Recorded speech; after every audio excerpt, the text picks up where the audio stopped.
Don't compare yourself to the 21-year-old who's enhanced when you are 50 and just starting to lift weights, and it's still an accomplishment either way. Bodybuilding is a sport of one. And so finding a community is super important, especially on the days where you don't want to do all the things. For me, I just hate seeing people talking about how much fat they're eating. The low amount of fats that people are being put on for their macros or meal plans. Yes, there comes a point where maybe your fat does need to drop very low, but like only for a week or a couple weeks. People are talking about going 12 weeks or more on really low fat macros. It's like you're destroying your body. Here's what nobody tells you about competition prep. Today's conversation is a special one. I interviewed Chelsea and Diana, and they are the moderators over on a Facebook group. I know for those of you that are like, Facebook, listen, a lot of exciting stuff still goes on over on Facebook, and they moderate a group called Bikini, Wellness, and Figure Competition Prep. Now, this group has almost 60,000 members in it. And so today's discussion was one where I really wanted to dive deep into what they are seeing are common concerns, issues, and just a lot of themes that continue to pop up in that group for women who are interested in competing. This is a very juicy discussion. We talk about some coaching things that we see happen in the industry that are a little bit controversial, as well as things that women should expect when they go to compete, some unexpected things that they both discovered as athletes, and so much more. I'm going to let you into the episode, but make sure that if you enjoy this, you go follow them, become a part of their community. They're doing some amazing things, and they're coming out with an app very soon that is a self-led and self-paced option for those of you that don't want to hire a coach. All right, enjoy the episode. Hello, how are you? Nice to meet you guys. So you ladies have a very unique Facebook group that seems like it exploded, Bikini, Wellness, and Figure Competition, right? And it looks like you're almost at 60,000 in that group. That's Correct. amazing. So I would love for us to dive into how that started for you guys. So whoever wants to take the floor, by all means, go for it. But give me a little bit of background on how you started this group and how it's evolved. Sure. So 10 years ago, I believe, I was living in Florida. I was working at Kennedy Space Center. I worked in the gym. I met this really nice woman who was also considering competing. And we were both kind of in that, call it the pre-contemplative phase, where you're like, yeah, this would be cool, but you've got to change X, Y, Z, and it's going to be really challenging. So as we were brainstorming on this, we decided, hey, wouldn't it be nice to have a space that people could come and they can vent about how challenging the diet is, how they're fitting this into their home life, how they're balancing the workouts and managing prep with full-time jobs, things like that. All of those obstacles that competitors face. And we just kicked it off then. It started really slow. It took a lot of nurturing for years to get just conversation going. I mean, these things don't snowball until they do. But I love to think that's maybe the conversation that people have when they find the group, is that same, I want to start this. I know it's going to be a big change. It's going to be challenging. Where can I go for support? So I love thinking that people are finding their way to the group the same way that we came up with starting the group. Yeah, absolutely. I know, I mean, 10 years ago, what was that? Yeah, I was like moving from my figure phase to my bikini phase, and there wasn't a ton out there. There wasn't a lot of groups to connect with. And I'm sure it is very lonely in the world of bodybuilding. It is a sport of one. And so finding a community is super important, especially on the days where you don't want to do all the things. So yeah, I mean, so this is great. Now, Diana, did you also have some history with competing as well? Yes, so I started training more consistently in the beginning of 2021 and competed in my first season at the end of 2022, and also just competed in my second season this year. But through competing, I was learning a lot about myself and my food relationship. So I ended up working with Celeste at one point, and that's how Chelsea and I connected. Chelsea was looking for some help with the group in her business, and Celeste was able to connect us. So it's been really great working together on the group and figuring out how to grow and have a continuing impact on all these competitors and aspiring competitors.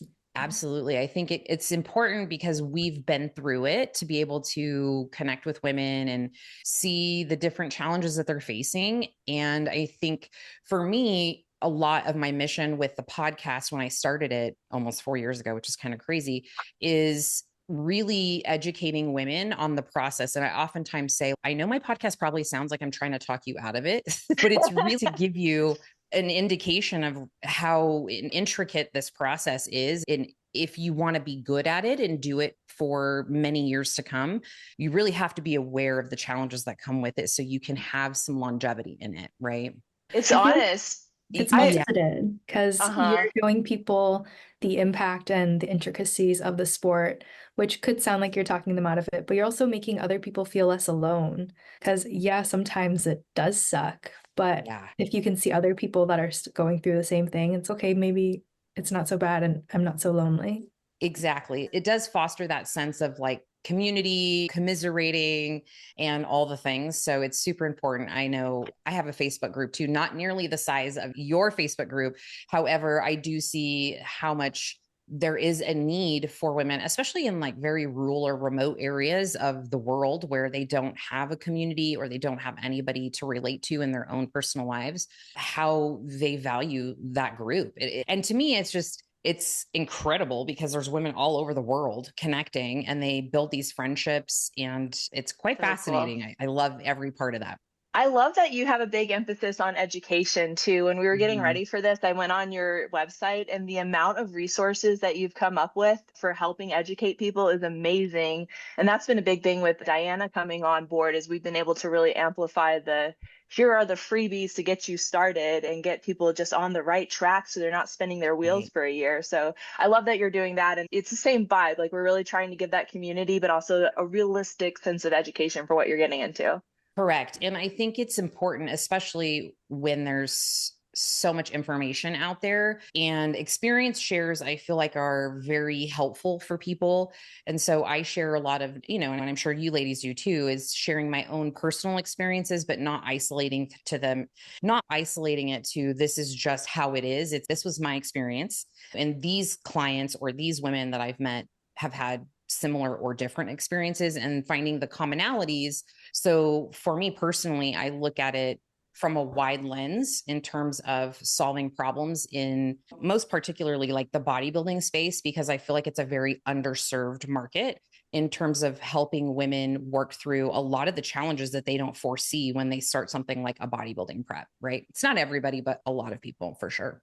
Right. Absolutely. Yeah. So good to know you've both competed. I have some questions that I think will help the audience understand a bit more about competing. So, for you, Chelsea, when it comes to competing, what do you feel is the hardest part for you personally, the most challenging?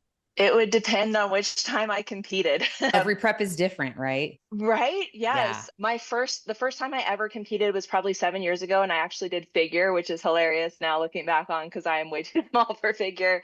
And I would say that first time it was following a meal plan, just the prep itself, how hard dieting is. I'd never dieted that hard.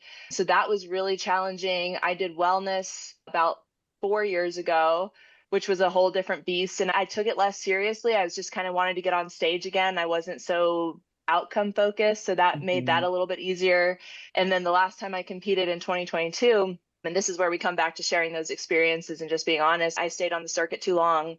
I had a really bad time with my reverse, really struggled with my health afterwards. So it's been different flavors of challenging every single time, but it all comes back to how you're handling those inputs emotionally, whether it's the prep, whether it's the back end, the reverse, and just psychologically how you're handling those things really makes a big difference. I feel like the most fun I've had is when I'm not worried about the outcomes and I'm just kind of going through it with a little bit more of a light, I just want to get on stage kind of mindset.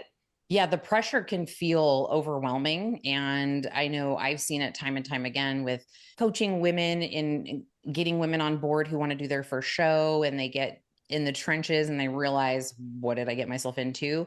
And they quit. And it's just not a fun experience for them because they just realize they're focused so hard on just what's going on social media and how they don't look like the girls that are Oh, competing. And yeah. that whole comparison trap usually stops them dead in their tracks. And I feel like and I don't know if you ladies can relate to this, but I feel like a lot of my work is really around mindset when it comes to working with women and athletes for competing, because it's really, you have to go into it with zero expectations because you have no control of anybody but yourself. There's so many variables when it comes to show day. So I completely agree. I'm curious because you've coached so many people. So Mhm. what percentage would you say get into, and there's no judgment, because I mean, you get into it, it may not be right for you. It's Right. good to pull out of a prep if it's not right for you, but what percentage would you say do that? I would say I feel like for us and our team, it's pretty small. And I know that doesn't really give functional numbers, but I would say maybe 5%. And the reason is because with us, we are more of like a boutique team. And the way that I describe it is we don't just have a button on our site that's like pay for coaching and sign up. I want to know what you're doing. I want to do a complete physique assessment. I want to look at what your lifestyle looks like now. And I really take the time to comb through their information, and then I send them a video. It's usually way longer than it needs to be because I talk too much, but it's usually to just cover, this is what I see in terms of what your lifestyle looks like now. This is what would be required for you to be a successful bikini competitor, wellness figure, whatever.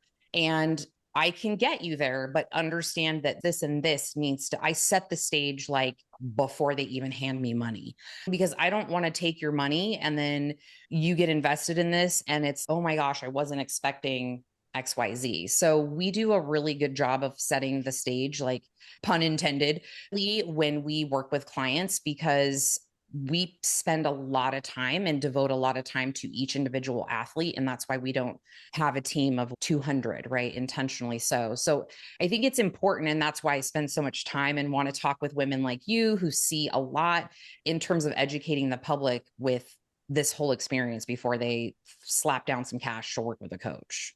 Yeah. And Yeah. what the expectation should be for the athlete. Maybe you can get there, but don't compare yourself to the 21-year-old who's enhanced when you are 50 and just starting to lift weights, and it's still an accomplishment either way. So I love that process. Yeah. Now, how about for you, Diana? How has competing presented challenges and things for you in terms of what's been most difficult? What's most difficult for me is definitely food, because I love food, and growing up in Asian culture, food is just how you show you care about someone. And so food is everything.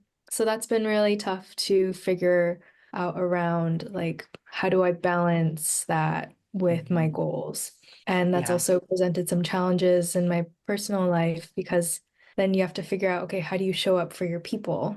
So, like I mentioned earlier, working with Celeste has been really helpful with working through that mental part of competing, like you also mentioned.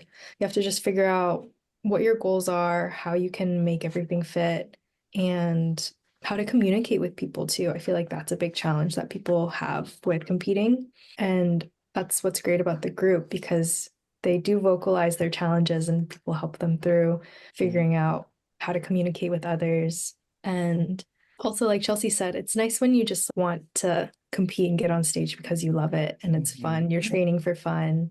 That takes the pressure off, which is nice. Yeah, it definitely does. I mean, Celeste is doing amazing work. Just as a side note, I think what she's doing for the community, for women, particularly with post-show things and just getting in front of women in general to share things of this nature, the more vulnerable side that a lot of people don't think about when they're just like, oh, I want to do this really cool thing. I have this bucket list goal and I want to compete. And it's wait, let's like tease out what this actually looks like. Right. Yeah. So either of you have plans to compete again anytime in the near future? Let Diana field that first. For me, I just competed in my second season this summer, Yeah. and part of me wants to focus on a life season. My fiance and I are engaged, so we're planning Congratulations. a June wedding. But then at the same time, it's if I do a mini cut for that, then should I just roll into a prep after?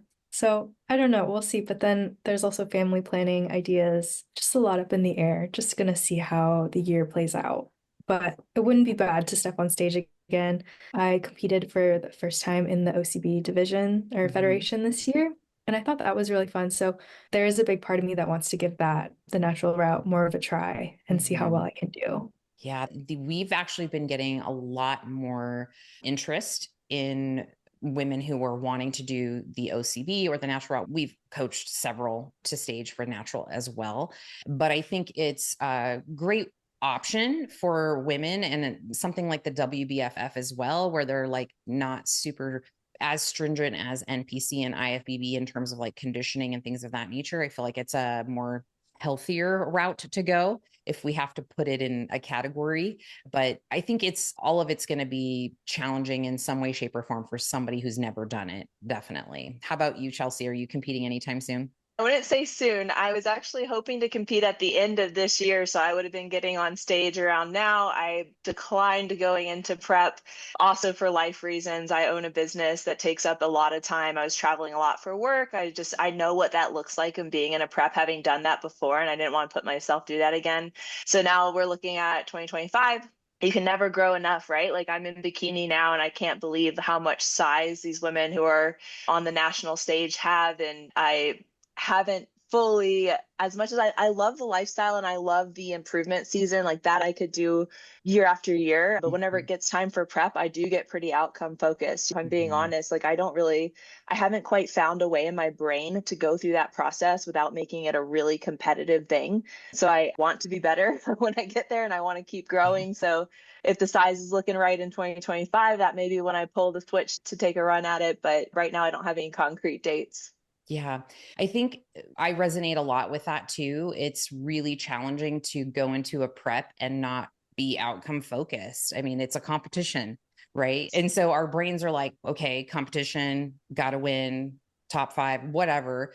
And it just becomes tunnel vision. And a lot of times I feel like real life just it's happening, but really it's like prep is all you're thinking about, right? Your Yes. body and that whole thing. And I know, like, for me personally, I feel very similarly where I enjoy the lifestyle of bodybuilding. I think it's the foundation of bodybuilding in a sense, in terms of the diet and the exercise piece of it, is a great foundation for health and longevity.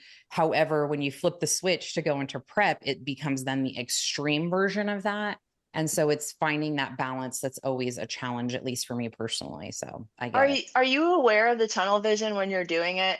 I feel like the closer I get to show day, the worse it is. And I can feel, yeah, I'm definitely aware of it much more now so than I was in the very beginning. But I think it, for me, took that experience of doing multiple shows. And by the last few shows I've done, I mean, I've done 16. So the last few, I'm like, I know what to expect. My family knows what to expect. We know what's Mhm. happening here.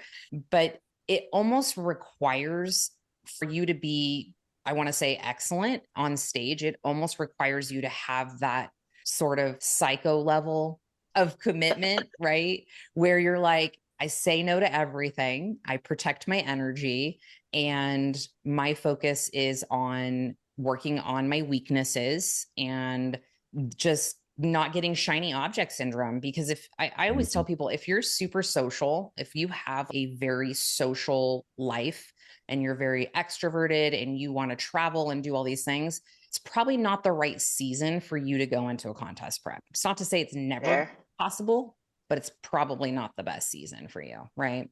Right. I mean, especially like Diana. Diane was saying, like culture Mhm. and food and all that. I'm Portuguese. I get it. My parents are like, you can't have bread. And I'm like, no. What do But you mean? You veggies can't are just have a bite? I'm healthy. like, no, that's not how it works here.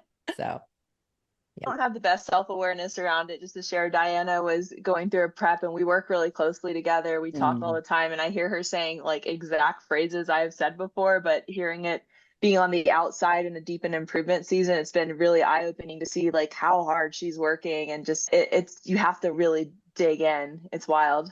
yeah. Now, was there anything that you weren't prepared for when it came time to compete? We'll start with Chelsea. So, when you started and you got into bodybuilding and you were getting ready for your first show, was there anything that you're like, well, I wasn't prepared for that in terms of how difficult something was going to be, or maybe some aspect of it, either the posing, anything? Oh my God, the posing. The posing's like you don't know what you don't know, right? Like I look back at those videos and I just cringe. I'm like, man, I was awful. And give me another 3 years and I'll probably be saying the same thing about my posing videos now. But I would say for me, my lowest point with bodybuilding, if I'm just being totally honest, was that 2022 season going through bikini, staying on the circuit too long, letting myself get really unhealthy. And I think I didn't have the right systems and mechanisms in place to give me that, hey, you've got to pull out and this has gone too far, your health is suffering too much. So and just having to go through that and then having to heal from that was a really big process. And it's months of your life that you don't want to lose to having to get your health back in order because of something that you elected to do. And it doesn't need to be that way. And again, Right. as much as I want to be honest about the bad times, I just want to make sure everybody knows it doesn't need to be that way, but you do need to have the right mechanisms in place and the right mindset yourself, where I get so tunnel visioned that the next one's going to be it. And this, I've got this. And so I think that was something I wasn't prepared for, was like my own tunnel vision and my lack of mechanisms that I had around me to make sure that I was protecting my health and keeping my priorities straight. Yes. And we see that a lot in bodybuilding. And I can resonate with that 100% because you, like you said earlier, you don't know what you don't know. And I know for me, experience wise, with the beginning, and I don't know if either of you experienced this with competing and doing multiple shows, was early in my bodybuilding career. I was doing shows to fix the damage between shows. So it was like my Mm. first show was like the lean. I feel like sometimes like your first show, if you really do everything that you're supposed to, and you have a coach that like has an eye to know whether or not you're ready, I feel like it's the leanest you'll ever get sometimes, right? Because you're Ooh. just like all about it. But I found that I was not prepared for post show to, I thought I was going to be able to maintain that, which is silly, right? But I was like, oh, I can do this, and then gain 30 pounds. And then I was like, I need to get that off. So I would do another show to get that off. And that like unhealthy behavior was for quite some time, probably about the first 4 years for sure that I competed. Yeah. We see that in the group all the time. Diana and me have talked about that. And there's some coaches that have the philosophy of not getting too far away from your stage Mhm. weight. And we've had a lot of conversation around that, Diana and I have, because we just see it in the group all the time where you just want to tell people like, no, do not get into this because you think it's going to be a means to an end and you're going to stay that way. Yeah, That's what I was going definitely. to touch on for what I wasn't expecting. I Yeah, feel like please. leading into my first season, I listened to a lot of podcasts, was following a lot of different competitors. So the prep itself wasn't that bad. And I was still living alone at that time, but I wasn't prepared for the reverse. I listened to all the podcasts about that too, but just listening to it versus going through it is much different. And then at that point of life, my fiance and I started living together. So it's also difficult to have someone else involved when you're just on your own. You can be tunneled in, not have your actions really affect anyone else. So doing it alone was easy, but then the reverse and the weight gain was definitely the hardest part and not what I was expecting. And I ended up even getting to a point where I was heavier than when I started my first prep when it Mhm. came to the second one. So weight loss for the second one was super hard. And it's just, you don't know what's going to happen until you go through it and you learn with each season. Yeah, absolutely. Now, when you say you weren't prepared for the reverse, despite having heard the podcast, done all the research, what did you find that you weren't prepared for in that aspect? Was it like the psychological impact of the weight gain, or just the process in general, in terms of like how much food you were eating and things of that nature? I think trying to have control over how much you're eating through Mhm. prep, you're so regimented, you have this goal at the end of the tunnel, and then afterwards you're in this mindset you need to shift. It's okay, I need to eat more because I need to heal my body. So eating more should be a good thing, but then when you're gaining too much weight, then it feels like a bad thing. So just figuring out how to balance that. And then also just when you're gaining that weight, it just all goes to your midsection no matter how hard you try, like that's just where we naturally put it on first. So I think that's just also really hard mentally. Do you feel like there were any resources or anything that helped you post show, either of you? I know Celeste has been instrumental, it sounds like, for you, Diana. Anything else that really stands out that helped you, or maybe something you would advise people not to do? I think having forums like our group Mhm. is really helpful. But for me, I actually made a friend on Reddit And so it was just a post, like people were posting about their post-show experience, and I connected with someone, and we've actually been talking for 2 years now, which is Awesome. crazy because I competed in November in 2022, and I just met her for the first time last month. Oh, how So she's awesome. real, but Yeah. someone from the internet. But it was just really nice to have someone who was going through the exact same thing, same phase, and not feel alone through the process.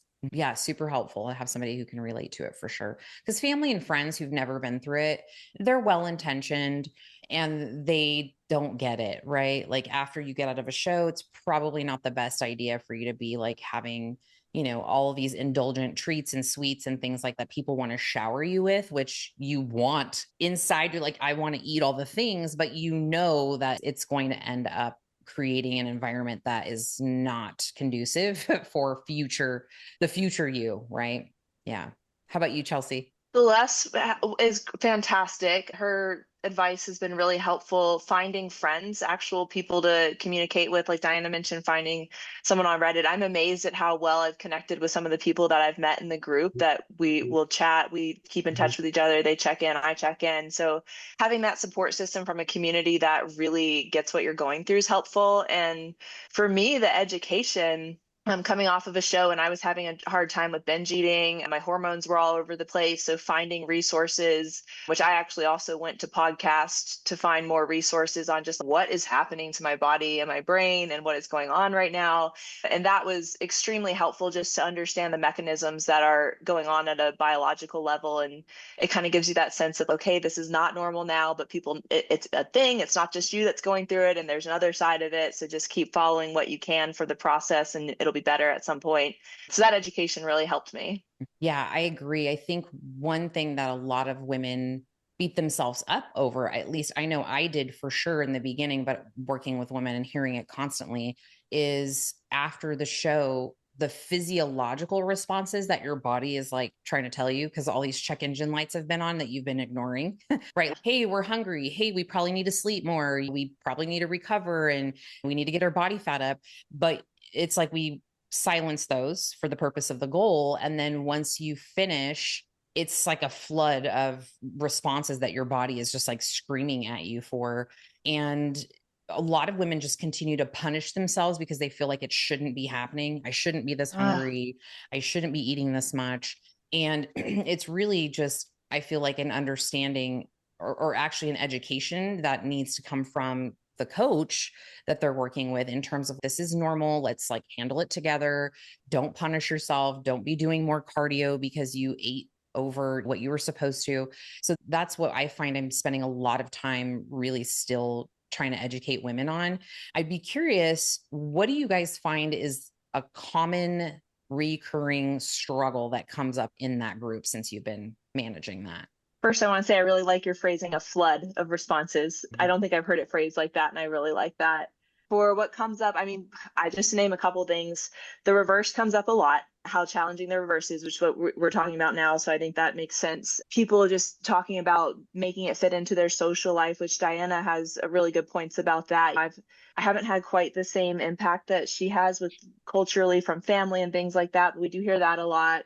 A lot of people with questions around their coaches too, which is nice that they can post anonymously and just be like, hey, my coach is telling me it's normal to second guess your coach. And I think that communication can be challenging. You're in a vulnerable place as an athlete, especially when you've sunk 8 weeks into prep or whatever it is. And now you want to question your coach on something. So it's nice to give a safe space for people to post anonymously. And there are a lot of coaches in the group too. So you don't just get athletes' perspective. You can get some guidance from coaches. I'm going to stop there because I'm sure Diana has plenty too. I'm just going to take three. Well, like Chelsea mentioned, the social aspect comes up a lot. People have questions about how to manipulate or manage their relationships. And also, my partner's not supportive. What do I do?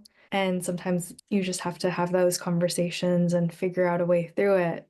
But another common theme that I see is the comparison game. People are like, show me your 4 weeks out compared to your stage photos, or how did you look 12 weeks out? It's like everyone starts at a different place. They have different body types, different programming. It's not usually helpful to compare yourself to other people's journey, even comparing to your own previous preps. Like I said, it was super hard to lose this season. So comparing to myself, it's, oh gosh, I'm not as far along as I was at this many weeks out before. Like, what does that even mean? So just trying to not compare and reassure people like, hey, it'll work out. Just keep your head down and keep doing the work.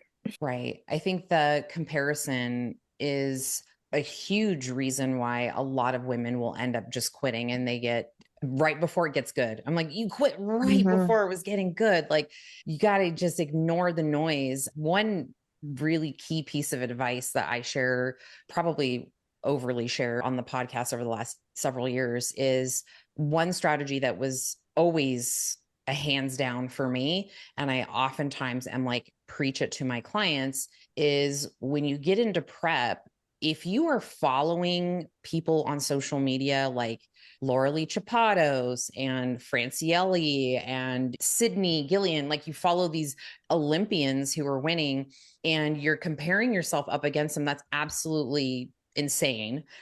But also you'll find like your favorite like fitness influencer or athlete or bikini athlete, whatever. And I tell them like, you've got to mute that. You got to mute it. I'm not saying unfollow them, but when this is constantly coming up in your feed and you're looking in the mirror and you're comparing your day 60 to somebody's day 2000, it's completely unrealistic. We don't even realize we're comparing sometimes. It just kind of sinks into your head slowly. So I love that advice of just muting it, because for sure I've done that and I don't realize it. Like, I'm not actively like picking up someone's picture and putting it next to mine, but you're still doing it. Your brain is still doing it, whether you realize it or not. Oh yeah. I mean, he is charged. Physique. Yeah, it's beyond the physique. It's not just, oh, how do my tie-ins look compared to them? It's also their lifestyle is different. You might be working 40 hours a week in an office with a child. Someone else might be devoting all their time to coaching and training. So seeing what they're able to accomplish in a day compared to what you can, like, that's just not fair to yourself. Right. Yeah, definitely. It's like a lot of these people do this full time. They have the resources, the time, and things of that nature to live that lifestyle and oftentimes get those results because that's their sole focus.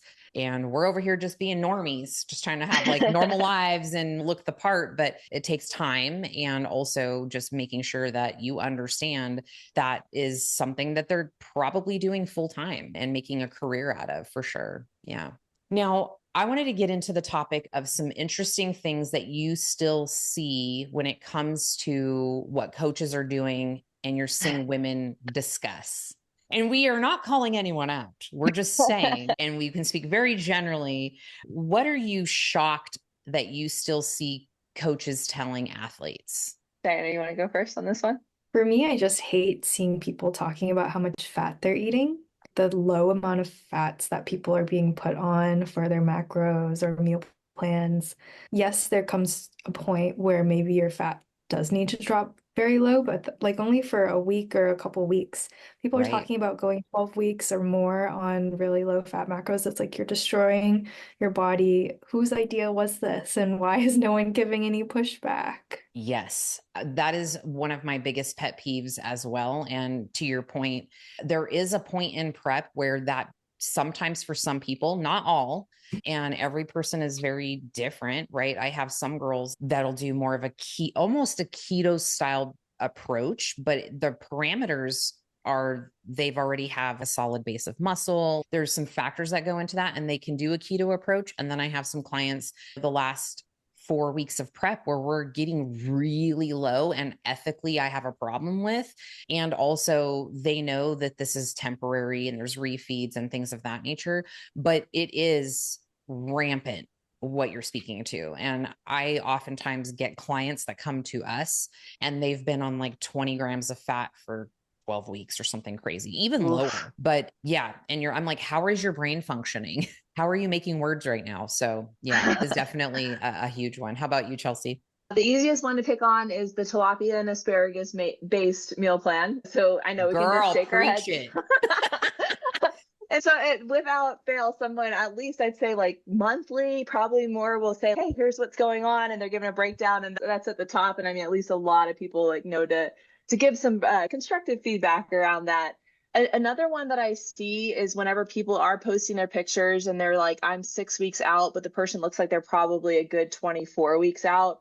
And I know that I don't know what all is going on there. That this could be a bucket list thing. The person had different objectives with getting on stage, but my concern when I see that is that a coach is either having a really hard time with that client and they don't have the resources to refer out and get them the actual help they need. Like something's going on with that client that their body isn't responding, and or they are not having a direct conversation.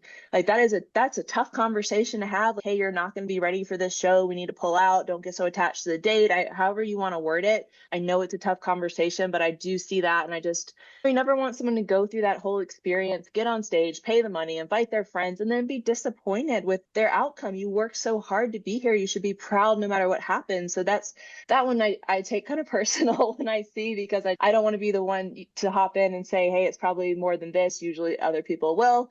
But I do look at the coaches just to say, hey, where's the conversation that hasn't happened yet? And when is it going to happen? It's funny you mentioned that, because we amongst ourselves as coaches, because I coach, my daughter is a coach, and then I have another girl on my team who is a coach as well for competitors. And then I have a couple other coaches that just do nutrition. That's a very difficult conversation to have with the client. And a lot of times some coaches aren't willing to go there and have that conversation.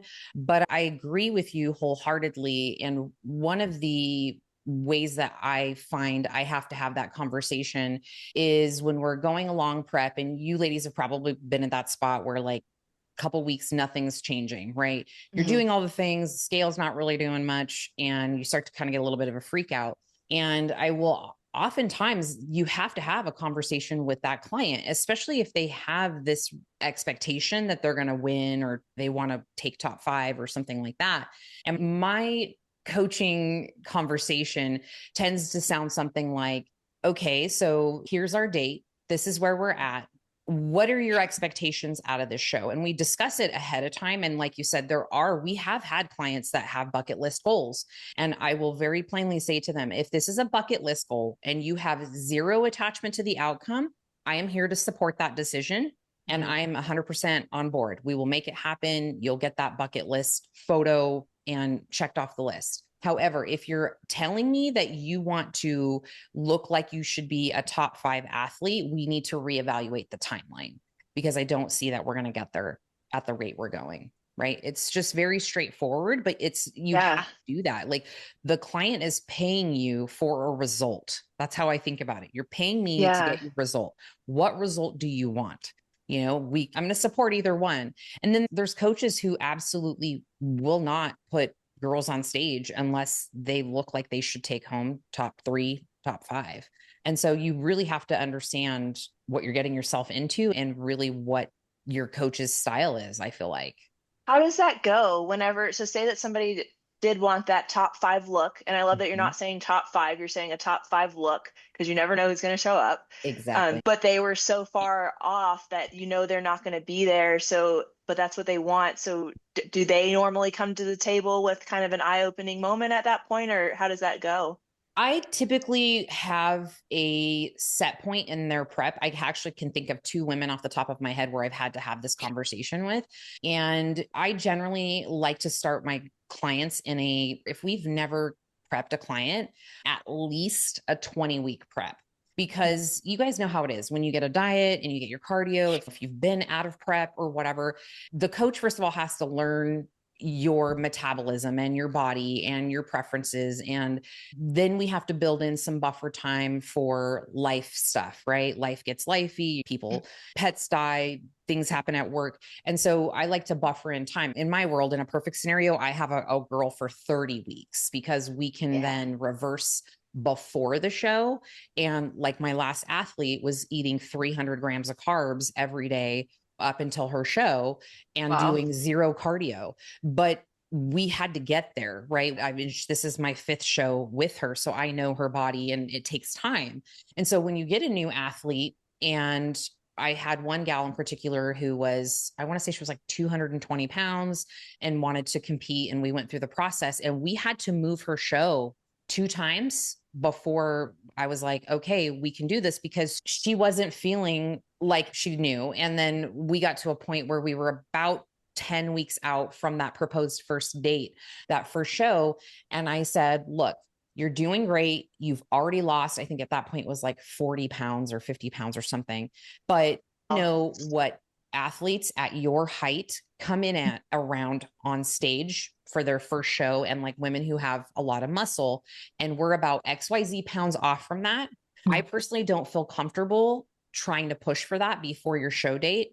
I'm willing to support what you want to do. However, we just need to decide what direction. We got to pick a horse and ride it, and then we go that direction. And we ended up having to change the date on her show. And thankfully, like a lot of times women in that position, they understand and they know, and especially if they've never done it before, they would just, you tell me what to do. I'm like, all right, this is how I'm going to go about it. Yeah, it's such a great point to not be married to a show date and to have a list of a few proposed dates, because you never know what might happen. And it would be so discouraging to have told everyone about this one date, or have already registered and bought everything way too far in advance, then not be ready and not have the showing that you want to have. Right. In my earlier coaching days, one thing that I used to do, we don't do this anymore, but when I started coaching women in 2014, there wasn't anybody in our town that was really doing it. So naturally I had the monopoly. And so I was getting loads of women, and I had a really full roster. And of course, everybody wanted to compete, and it was great. Started to see trends with women signing up for coaching and then quitting 6 weeks in, 8 weeks in. And so what I started mandating was, in order to work with me, if I decided we were going to do a prep and we picked a show date, you had to pay and register for that show really early on. I can't remember what I set as my sort of parameters there, but I enforced that, because women would sign up and they would get romanticized by the contest prep and having a six pack, but not actually realize they had a lot of work it requires work. And so I would do that. And then we eventually did away with that. But yeah, you have to stay fluid with it, because if you anchor to that date and just life happens, preps don't go the way they're supposed to, you're going to be disappointed, very disappointed for sure. It's a unique sport for that too, because I can see where you're coming from to say pick a date and register. That's actually really smart. I mean, if it was like a 5K or 10K, totally pick the date, put you on the hook, you're doing it one way or another. But this is such a vulnerable sport. It's your body, it's on stage. It's not a 10K where you can just get lost in the masses and it doesn't matter. Exactly. People think it's like, oh, it's how do you know who won? And they look all so good. And I'm like, this is exactly why I really just make sure everybody knows this is subjective. This is a subjective sport. It's not like a 5K or a marathon where we know clearly who the winner is at the end of the day because they cross a finish line, right? When it comes to bodybuilding, we're splitting hairs. It's, oh, her tie-ins are a little bit sharper than hers and everything else looks great, but it's minuscule. And then you get on a national level or an IFBB level, and that's even harder for some to discern the differences. So it's really important to stay fluid with that for sure. My next question is, what do you find is a common complaint or issue that a lot of women in this group face when it comes to their coaches, right? Whether that's communication or how their coaches speak to them. I'm very curious because I hear stories oftentimes, and I'm sure you guys have seen some things. I think a lot of times it's just setting the expectation and figuring out communication. People are like, oh, is it normal for my coach to not respond for this many days? Or they used to be really responsive, but now they're not. And it happens throughout different processes or different points of their coaching journey. It could be during the reverse or the prep. So it's just hard to see people get ghosted sometimes. Or sometimes maybe the coach is just going through something. So then we try to help talk them through that too, and just talk to your coach, see what's going on, and refer to your contract. Did they say they were going to respond in 2 hours? Or are you just having unrealistic expectations? Amen, sister. Yeah. And there is that fine line, right? Which is setting the stage. And I think we do a pretty good job of that. If we communicate with our clients 24 to 48 hours, if you're in a prep, if you're within 6 weeks of a show, it's daily. And in peak week, it's like, I feel like an on-call doctor really during peak week with a client because my phone is attached to my hip. How about you, Chelsea? What have you noticed? Anything that stands out? The communication's huge. And I love that it's a group for women because we kind of how often we see somebody or women who don't want to just ask the question, or they're struggling with that relationship dynamic and they're not coming to the table like a boss bitch. Like, your coach works for you. You hired them to Yeah. get you to a certain goal. So ask the question or tell them what you need. If they can't meet it, don't be afraid of what the results are. I mean, easier to say when you're not in the situation, but it is cool to be able to see people struggle with just that fear of communication or that dynamic. And so many women come and take their back and say, they work for you. Just ask the question. Something I'd add to that is the why. Just why am I doing this? What is the big picture? Why am I on these supplements? Why am I eating this way? What does my timeline look like? And I think as a coach, it's tough to explain all that. Sometimes it makes sense to you and you underestimate like how much nuance gets lost with somebody who's new to the process. So I think seeing coaches that haven't given their athletes a clear guidance on why they're doing something comes up a lot as well. But communication would definitely be number one. Diana nailed that. I agree. Yeah, definitely the communication piece. We hear that often as well when people come and they're interested in coaching or they switch over to us or whatever the case is. But something that you said that I feel like is fascinating is the understanding why you're doing certain things is really important, because I know personally I've worked with one, two, three, I think four coaches over the course of my bodybuilding career. And that has been 14, 15 years.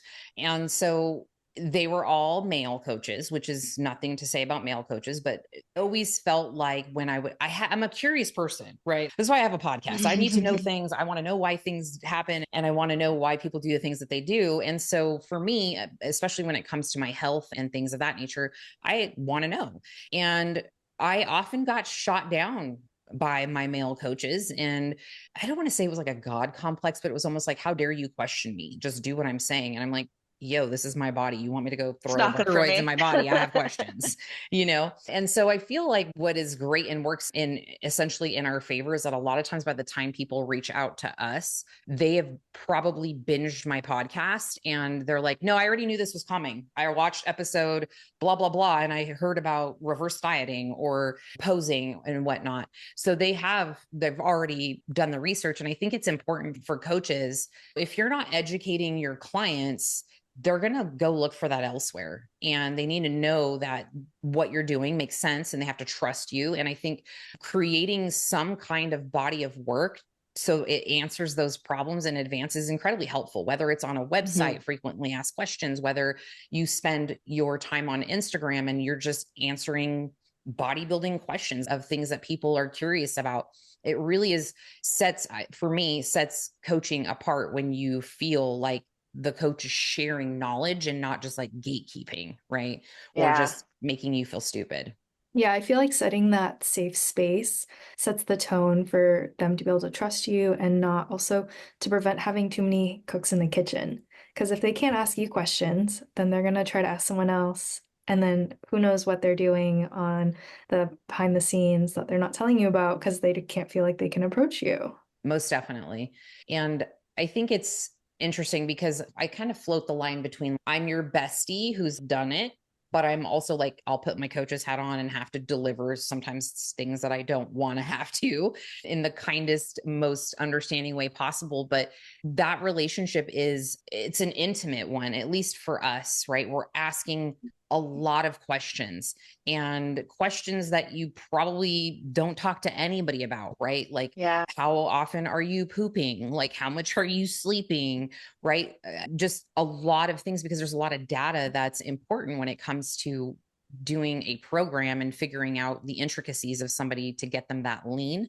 So I think to what you're saying, Diana, it's like you have to lean into that for sure. Smart It's to have that also body of work too. I'm taking notes. That's really helpful.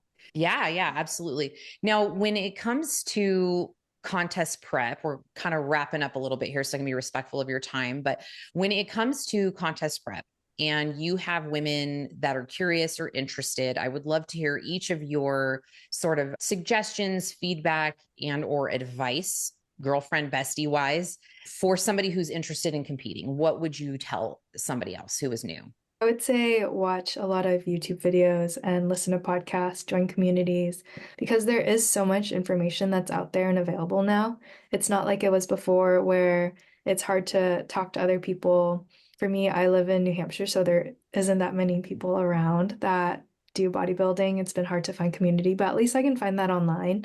And especially during prep, it was really nice to be able to watch other people's vlogs on YouTube because one, it kept my mind off of the hours of cardio I was doing, but also, okay, I can see what other people are going through. I'm not alone. And this is also helping me figure out what I can expect from this process. Absolutely. I second that.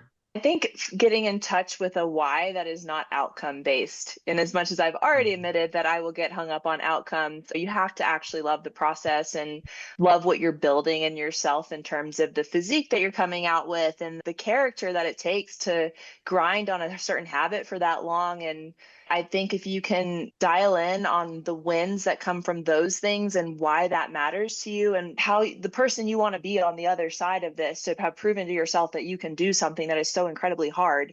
So it's hard to tap into that and it's hard to articulate getting that intrinsic motivation. But I think that is something that no matter how the show goes, you can walk off stage being proud and it makes the prep just make more sense. And the more that you can get people to connect with that, the better. Yes, I think the why is very underrated in terms of setting yourself up to venture into a contest prep. It's, well, why do I want to do this? If you're coming to me and you're telling me you're doing this because you want abs, I'm going to tell you that's not what's going to pull your ass out of bed to go do fasted cardio like every day. Okay. While it's cool and all, it's speaking from experience. I'd rather not be hungry and not have a six pack. But yeah, super important is the why for sure. Getting into it for the right reasons and not like a revenge body or six pack abs. Anything coming up for the group? Do you guys have any sort of like workshops or is there anything that you guys do regularly, like Q&As, anything like that might be something for potential athletes to look into?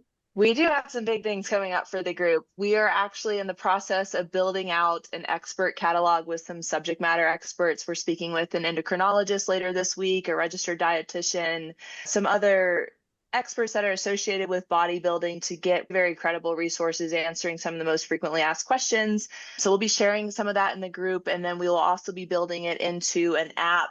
There's something that we've noticed in this community, 60,000 people, and we know a very small percentage of them actually want to get on stage or close to getting on stage. So that has left a lot of space where people maybe aren't willing to commit to a coach or they're not in a place to do that financially for whatever reason. So we are actually going to be launching an app to the group that will let people go through periodized training models, support them in setting their macros, give them methods for tracking, allow them to upload progress photos, give them everything that we can that's just shy of the hand holding and the true effect that you would get from a coach. So we'll be launching that pretty soon. I mean, Diana knows the timeline. I'm scared to say it. I don't even want to jinx it because we've been working on it for a long time. That's amazing. And please keep me in the loop when that comes to fruition, because I would love to share that with my listeners. It's funny. As you were talking, I'm like, I feel like I know where she's going with this, because I always thought in the back of my head, in terms of, I always have ideas and business ideas and thoughts. And I thought, can't we create a DIY version of like contest prep? And trust me, I have looked into things over the years, and before I even hired a coach years ago, I was looking for resources and it just didn't really exist. And I know for myself personally, having coached women now, I understand why that potentially could be. However, I do think there can be something in place for someone to get very far in that process and probably do fantastic with competing and just having maybe some kind of accountability system, or again, the group to be able to lean on to get them through things. But I think that's going to be an incredible resource for women who just, for whatever reason, haven't taken the plunge. So that's amazing. Yeah. Thank Do you you have for a name that. for the app yet? The Physique Blueprint. Amazing. We're really Fantastic. I mean, excited that the app will be able to give people the foundation that they need. If they're not ready to dive into coaching yet, they can still work on building that shape, that figure, and then figure it out from there.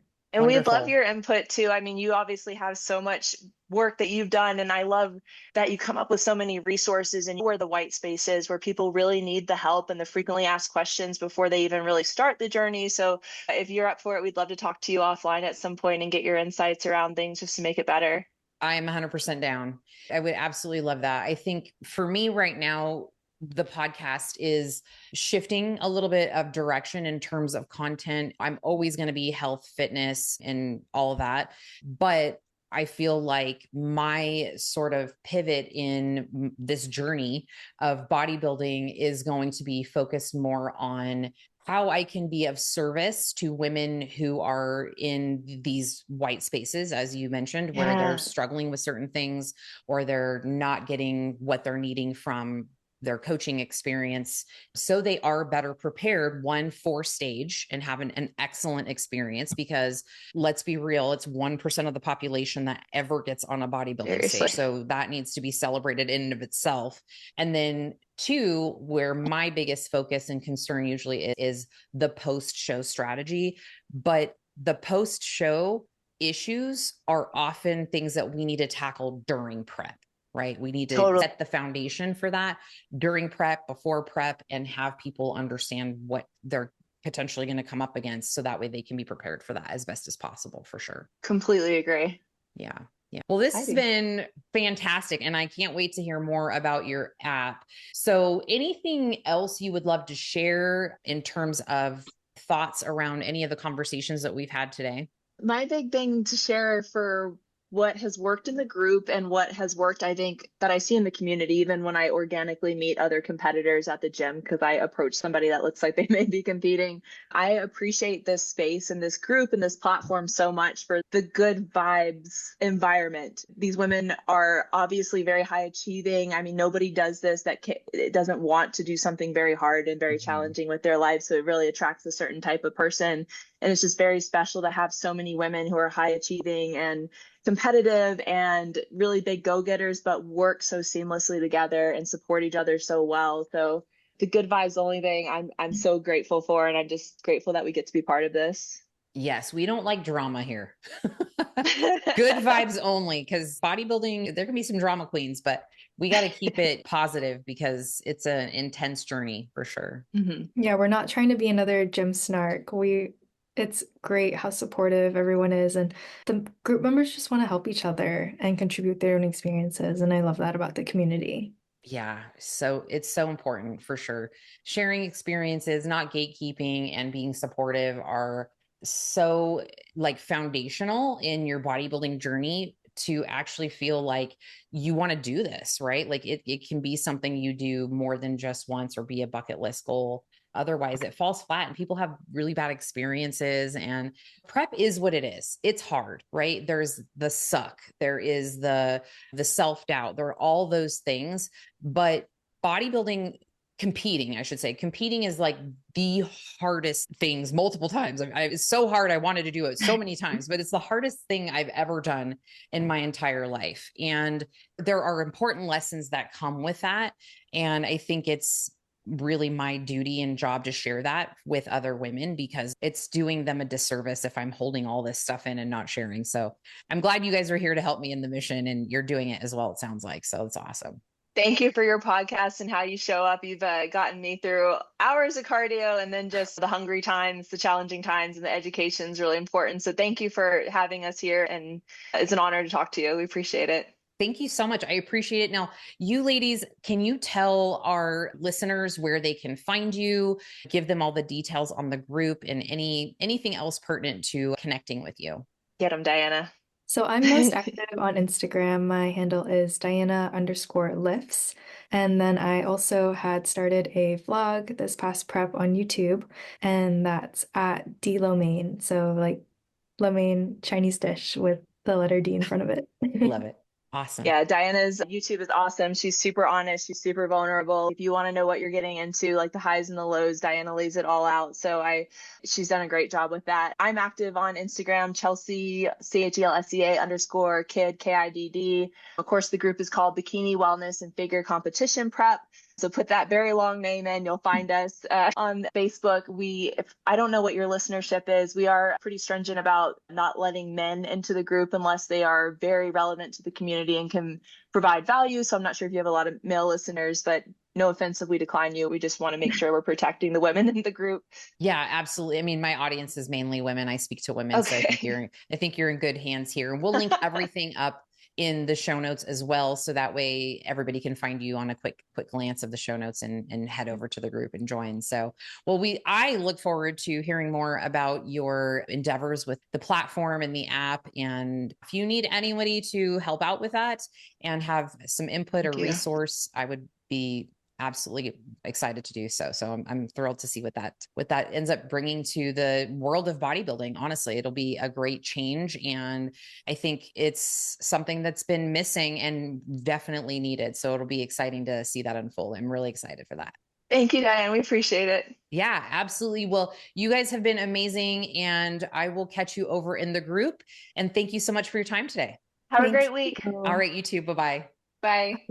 Okay, so what did you think of this episode? This is a behind the scenes look at some really important things that I feel like a lot of women need to understand before they dive into something like a contest prep. We hold nothing back, clearly, and we want to make sure that you are not surprised when you go into this experience when certain things start to pop up for you. So hopefully this episode was insightful. If you know anybody who is thinking about competing or is maybe going through some of these things personally and feels like an outsider or just like they have nobody to relate to, it would be awesome if you shared this episode with them so they felt seen and heard and understand that this is a huge undertaking with sometimes a lot of consequences that we don't realize. I think people see bodybuilders or bikini athletes and they think we're the epitome of perfect health and they want to aspire to look like that, when the reality of it is it's really freaking hard and it does take a toll on your body. Obviously, there are the right ways and the wrong ways to do things, which we talked about a lot today, but